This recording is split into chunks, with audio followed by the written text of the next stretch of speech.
Well, welcome, everybody. Here we are in the KEXP live room. My name is Troy Nelson, and I am here from KEXP, where we are live 24 hours a day, 7 days a week at 90.3 in Seattle. We also stream all over the world at kexp.org, and these live sessions are made possible with your support. So thank you for supporting live on KEXP. Here we are. Thank you, the legendary John, Reis, and crew. I'm talking about John, Thomas, Joe, Mark, and Richard, and they are Swami and the Bed of Nails. And if you are all ready, shall we do this? How are you peeling?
break on you. The shit's gonna break on you.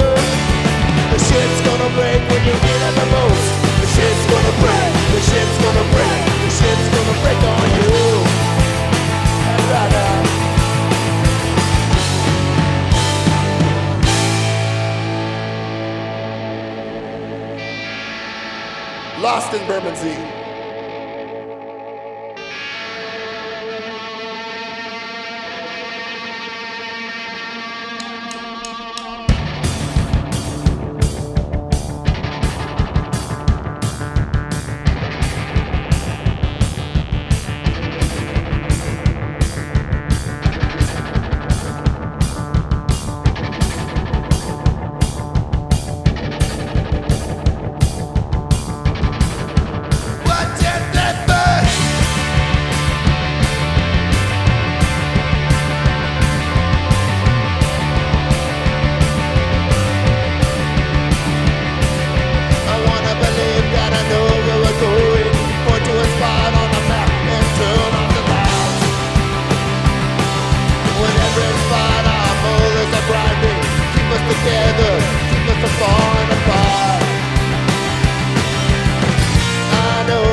This is where we belong.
So pretty. Swami in the bed of nails in the KEXP live room. Wow. It's amazing to think about how many decades I've been listening to your music. Oh, thank you. You Yeah. make me feel nice and spry and young. Yeah. Well, you've been in a couple of bands Yeah. over the years. The Night Marchers, the Sultans, Party Foul, Rocket from the Crypt, Hot Snakes, which I'm repping today, Drive Like Jehu, Back Off Cupid, Conservative Itch, Pitchfork, Plosives, Sacred Fist. Now, some of these I haven't heard of. And I was just curious if any of these are made up. The Poughkeepsie Noodlemen. Oh, that was a great kind of ska grunge band. Did back in 1989. 89, okay. The Liver Beats. Yeah. Monkey Joe and the New Bohemians. Yeah. Wow. And then Monkey Joe bailed, and we were just the new Bohemians. And then you were just the New Bohemians. And there's more that I haven't mentioned, but now Swami in the Bed of Nails. You also seem to have different nicknames throughout life, Swami being one of them. Yeah. Speedo is what, right. When I told people I was interviewing you today, they're like, oh, tell Speedo hi from me. How did you just come up with that yourself, or did somebody actually give you that? No, it's a pretty lame nickname because I did give it to myself. It comes from the swimwear. So I was looking for a name that would fit me tightly, snugly, and hence Speedo. Yeah. And people still call you that to this day. Yeah, my parents. Yeah, your parents call you Speedo? Yeah. Let's go all the way back to the beginning, because many people get asked, what was your first concert? And usually people's answers can be a little embarrassing. My first concert I ever saw, New Kids on the Block. That is embarrassing. Right, yes. But yours is not embarrassing. Pretty cool. What was it like to see the Jackson 5?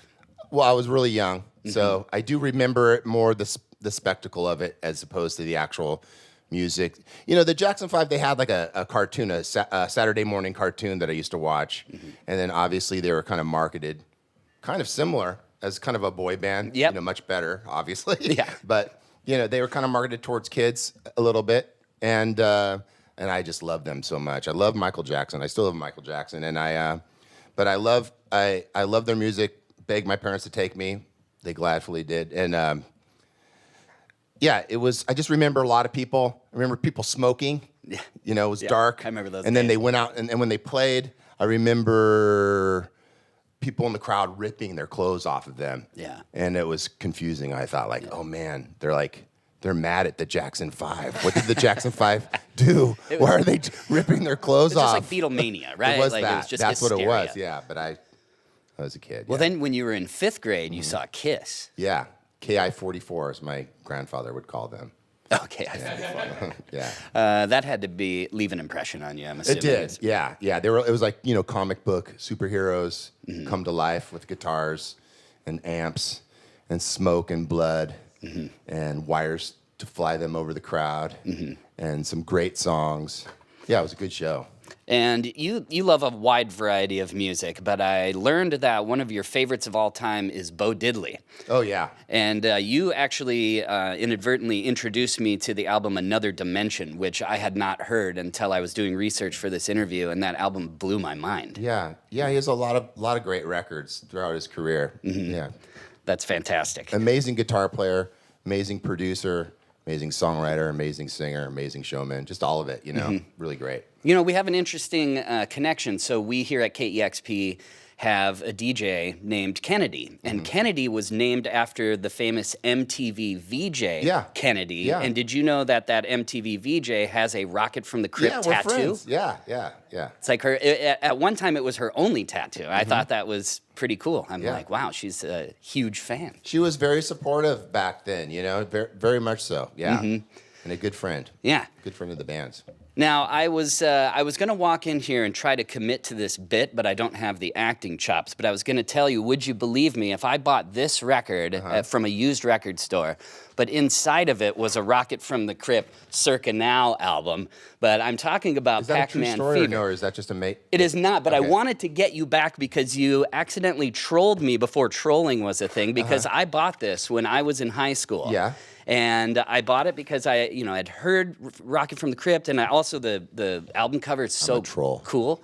Well, then I opened it, and back in the day, CDs once in a while there would be a manufacturing defect Right. where you would get the wrong CD Correct. in the case. So Yeah. when I opened this, and I'm going to show the camera, I just saw the bottom and it said Pac-Man Fever. Yeah. And I thought, oh no, this is I didn't notice that at the top it said Rocket Fever. I just saw Yeah. Pac-Man Fever. Yeah. And I was like, oh no, it's a defect. So I drove around the block to go return it to the store. And the guy was like, no. It says Rocket from the Crypt Yeah. right there. And I was like, it's a hilarious joke. Why did this happen? Just because it's funny? You're like, Pac-Man Fever. I think just for you, just to troll you, just to pre-troll you. I don't know. Yeah, it seemed funny. I mean, we didn't take much seriously, still don't, and it's all a big joke. Well, I did. This is from my collection, the Pac-Man Fever record, because I also love retro video games. And I listened to it yesterday, and I'm like, wow, this song is like pretty bad, but it was huge. Yeah. Yeah. There was. I mean, that wouldn't be the first bad song that was huge. I don't think. I was just surprised. I also didn't realize they did other songs like Donkey Kong and Centipede, and yeah, it's all pretty bad. But I love this, and it's something that never left me. Cool. Yeah. Well, good. Then that's why we did it. Yeah. Well, and I thought the title was funny too, Circa Now. Yeah. Yeah. Also, let's talk San Diego history, because you definitely are proud of coming from San I am, Diego. You yeah. put it like on this Hot Snake shirt, Yeah. San Well, Rick Diego, put that on there, California. but yeah. Rick was a proud San Diegan too. Yeah, and the history of San Diego, there's some bands that I feel the rest of the world might not know about. One that I didn't know about is tell me about the band Battalion of Saints. They were a punk band, hardcore band. From the early 80s, and yeah, they were groundbreaking in their sound. They were kind of, I think of them as being the first band that kind of did the melding of kind of heavy metallic kind of riffage and sounds with hardcore, and which is not to say that they were a heavy metal band, but they kind of borrowed from that a bit. And they were very inspirational to me because seeing them play, they would open for bands from like, let's say GBH or a band from England, and they would be the opening band. They're always the best band, like on the bill. They would blow everyone away. And a lot of bands that would play with them were big fans of them and would request like to play with them. And it was just really lucky. You kind of grow up seeing a lot of local bands and thinking that they're great, but it was always about, the touring bands or the national, whatever, just whatever that perception is as a kid. And seeing a band that was from your city that was so badass, so blistering, so and just rebellious in their sound, and technically very good too, and powerful. It was just kind of like, man, you can be from here and be that, So that was the inspiration for sure. And I think they're not super obscure. I mean, people who are into that kind of music totally dig them for sure. Yeah. I just hadn't heard of them, and now I did some deep diving, and I'm like, oh, they were awesome. They were or are the pride of San Diego in terms of punk rock music for sure. Cool. And is everybody here in the room living in San Diego? Yes. That's so cool. Tommy's from Montreal. Originally. Yeah, originally. He came to San Diego to play because he fell in love and then found himself in the Night Marchers. Yeah. So. Awesome. I haven't been to San Diego in quite some time. I was there with my band years ago. And is there something called, I think I was in this place, it's called like Motel Circle or Hotel Circle? Yeah. It's just what kind is of that? It's like a motel zone. It's amazing. Yeah. Well, we ate at this place called the Waffle Spot. Have you That you actually Is that still there? Yeah, it's still there. I think it's still there, right? Oh yeah. We bought you, merch. You Big actually, waffle you actually found outside. You actually found a little kernel of goodness in Motel Circle. Yeah, I love Waffle Spot. We bought mugs, Yeah. T-shirts. Yeah, all of the. It's a diner in San Diego that's affiliated. What hotel is it?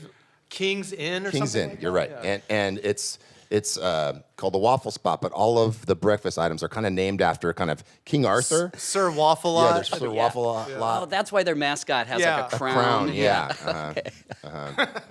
That's awesome. Well, all these years, John, of all this fantastic music, and here we are with Swami and the Bed of Nails. Did this come together just friends in San Diego playing, or have you played in different bands together? It did come together as that, but this has been kind of stop-starting for a long time. We had a record come out. It wasn't called Bed of Nails. It was just called Swami John Reis. We did a record called Ride the Wild Night that was Joey and I, and we had kind of put a couple things together. The end of the world happened, and then we stopped, and then we're kind of trying to get it back to where we're kind of doing things again. So this is our first tour, hence us being up here in Seattle. Awesome. And the record's still to be announced. Yeah. We have a record coming out this year, and we should have a release date here in the next probably month. Awesome. Yeah. And you even played a song you haven't shared with anybody today for this KEXP in studio. Yeah. So thank you. Hopefully they can polish it in there. Yeah. Yeah. Well, you'll have final say. Okay. Yeah. Well, once again, Swami and the Bed of Nails, I really appreciate all of you taking the time to do this. And thank you. And please come back. Yeah, we will. Thanks for having us. Yes. You've been listening to Swami and the Bed of Nails here live on KEXP. Thank you. Thank you. Discover new music at listener-powered KEXP.org.